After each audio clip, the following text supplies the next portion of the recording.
आपण जाऊया थेट दिनेश।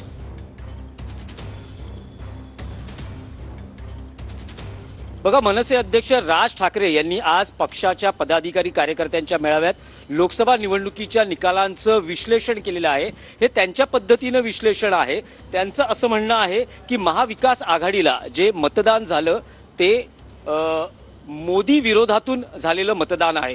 हे महाविकास आघाडीवरील प्रेमातून मतदान नाही, तर हे मोदींच्या विरोधात जो रोष होता त्यातून हे मतदान झालेलं आहे। शिवसेना युबीटीला म्हणजे शिवसेना उद्धव ठाकरेंच्या शिवसेनेला मराठी माणसानं अपेक्षेप्रमाणे मतदान केलं नाही आणि जे मुस्लिम एक गठ्ठा मतदान झालं ते शिवसेनेला झालेलं आहे आणि त्यामुळे शिवसेनेला मुंबईत त्यांच्या जागा निवडून आणण्यात या मुसलमान लोकांनी केलेल्या मुस्लिम समुदायाने केलेल्या मतदानाची मदत झालेली आहे। सगळ्यात महत्त्वाचं आहे की त्यांचं एक विधान अत्यंत महत्त्वाचं आहे की 40 आमदार शिवसेनेतून फुटले तोपर्यंत ठीक होतं, पण धनुष्यबाण आणि पक्षाचं नाव शिवसेना हे उद्धव ठाकरेंकडून काढून घेण्यात आलं ते लोकांना पटलेलं नाहीये। आणि स्वतः दिल्लीमध्ये अमित शहा यांना राज ठाकरे जेव्हा भेटले त्यावेळेस प्रत्यक्ष भेटीतही राज ठाकरे यांनी अमित शहांना हे सांगितलं की जे काही राजकारण तुमचं आहे महायुती महाविकास आघाडी आणि उद्धव ठाकरेंच्या बाबतीत जे तुमचं राजकारण आहे ते उद्धव ठाकरेंपर्यंतच तितकंच मर्यादित ठेवा।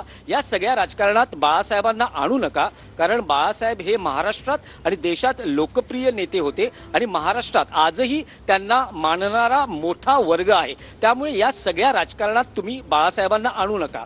आता त्यांनी हेही एक स्पष्ट केलं आहे की मनसेची पुढची राजकीय वाटचाल काय असणार आहे। त्यांनी भाषणात म्हटलं की काल कोणीतरी एक अशी पुढी सोडली की महायुतीत मनसे 20 जागा लढणार, महायुतीत मनसेनं 20 जागांची मागणी केली आहे, पण महायुतीत मनसे 20 जागांची मागणी का करेल आणि कोणाकडे करेल? आपण 220 ते 225 जागा लढणार आहोत असंही आज त्यांनी मेळाव्यात कार्यकर्ते पदाधिकाऱ्यांना सांगितलं आहे। त्यामुळे असं म्हटलं जातं आहे की मनसे यावेळेस कोणालाही पाठिंबा किंवा कोणत्या महायुतीत किंवा आघाडीत जाण्यापेक्षा स्वबळावर निवडणुका लढण्याची चाचपणी करते आहे आणि त्या दृष्टीनंच कार्यकर्त्यांना